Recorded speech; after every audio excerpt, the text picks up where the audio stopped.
Welcome to Tech News of the Week with your host, Marjorie, the Devil's Mucus. Welcome to Tech News of the Week. This is our weekly tech news podcast where Chris and I talk about 4 interesting stories that we've found in the news. Chris, why don't you kick us off? Correction. We missed an OpenAI release from our last Tech News of the Week episode. Oh, dear. Shame, shame, shame. Knows But it's our okay, name. though, because OpenAI missed it too. All the way back in May of 2024, OpenAI, a company famous for stealing work without credit, attribution, or remuneration from as many people as possible, promised that they would release a specific tool that creators could use to opt out of their data being included in OpenAI's regular forays into data mining the world. Kind of like a robots.txt file for AI, the thinking went, except, it would actually work. All right. This tool would have been great. Yes. If it were real. Oh. Spoiler alert, it appears that it is not. Oh. OpenAI said it would be released in the calendar year, and here we are in a whole new one of those. And no tool. Well, except for Sam Altman. Boom. There is a lot of discussion about this online, particularly around the idea that this responsibility of opting out should not be on creators in the first place. All the data scraping, selling, using, etc., you should have to be opted in by you. By you? Yeah, that's a sentence. From the jump. To which I say, absolutely. To which they say, but then the online advertising industry would fall apart completely too. Nobody would agree to that. To which I say, exactly? And then I wait a minute and I say, oh, yeah, but they probably would agree to that. And then I would sigh. Like that. I sigh for you. I got an email today from some sketchy company called RHEI offering me money for the content I've already created on YouTube for use with AI training. I don't know if it's a scam, but all of AI is basically a scam. So the answer is no. USB-C is the charger of the EU. Yay! No, really, yay. As someone who used to work desktop support and help desk, I can tell you that stocking chargers of all varieties and types is an absolute nightmare. Every cradle, laptop, cell phone, and other electronic gizmo would have its own charger and specialized port on the back. And our traveling salespeople managed to lose them with alarming frequency. Whole shelves and storage bins were dedicated to troves of wall warts, and finding the right one was akin to truffle hunting, only far less rewarding, and with far less adorable pigs. Which is why I'm possibly overexcited by the EU standard forcing all electronic devices categorized as radio equipment with a wired charger and rechargeable battery to use the USB-C receptacle. The Common Charger Directive took effect on December 28, 2024, and while laptops have until April 2026 to comply, most other gizmos need to be compliant now. Manufacturers have been aware of this new directive since its ratification in October of 2022, so most of them have already adopted the USB-C port on their devices. Even the stalwart Apple, king of proprietary nonsense, caved in 2022 and is leaving the Lightning port far behind.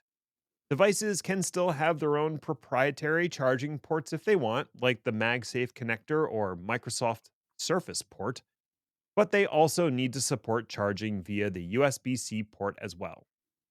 The standard also enforces power negotiation for devices that support faster charging to help the charging brick and device agree on a safe wattage to push through.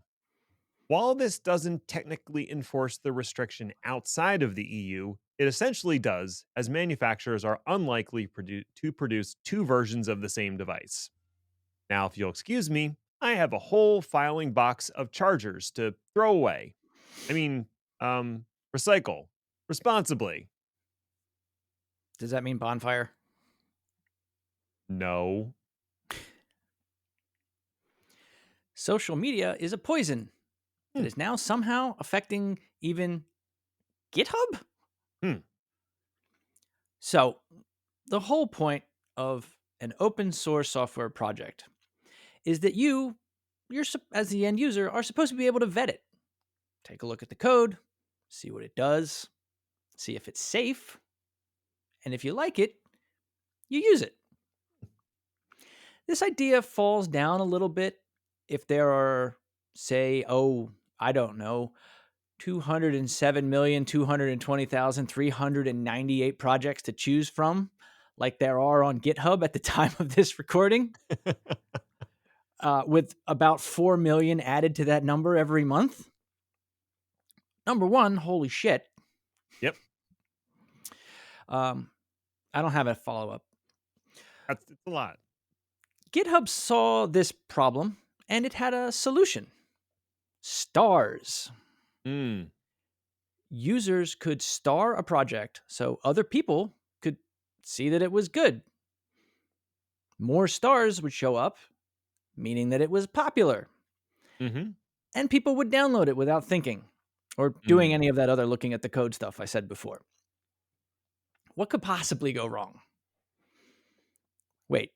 Did you say rampant fake accounts giving stars to malware to trick users into downloading it? Because Nope. if you did, you're right. A research study conducted by a number of organizations found that something like 4.5 million stars given out on GitHub were fake. Fake stars from fake users. Oh, and did you know that there are websites you can go to and literally buy stars to be applied to your projects? I sure didn't, but I sure should have. That's the only reason most of the morons on Twitter are popular after all. Mm-hmm. Admittedly, this study, it looked at something like 610 million stars. So finding only 4.5 million being fake, that percentage is pretty low. For now. I, for one, am more alarmed that the percentage is anything above 0. And also, I'm a little bit unsure of how we go about fixing the issue. After all, Amazon is known for a long time that half of their reviews are garbage and they've done nothing. Happy New Year! We're all doomed. The title of your memoir. Windows 10 is the last Windows. At least if users have anything to say in the matter. Microsoft has a very hit or miss history when it comes to versions of Windows.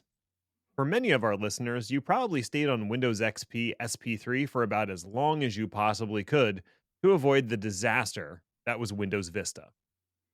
Despite including major security and structural improvements, the launch of Windows Vista was an unmitigated disaster, and it wasn't until the palate cleanser of Windows 7 that people finally moved off XP. The problem was so bad that Microsoft extended support of XP several times. Windows 7 had a similar impact, with users refusing to upgrade to Windows 8 and its strange and ugly start menu that no one asked for and no one wanted. It wasn't until Windows 10 that users finally felt ready to migrate from Windows 7, and that upgrade had to be offered for free. There does seem to be a pattern, and Windows 11 fits right in. With its more stringent hardware requirements, its need for a TPM 2.0 chip, some people simply can't upgrade from Windows 10. But even if they can, plenty of organizations see no reason to do so and have decided to stick with Windows 10 even on new devices. According to December 2024 numbers from StatCounter, Windows 10 has the market share of 62.7% compared to 34% for Windows 11. Worse yet, the Windows 10 share has been growing since 2023. This despite the fact that official support for Windows 10 Pro and Home runs out in October of 2025. Will Microsoft extend the support deadline given the massive number of Windows 10 boxes?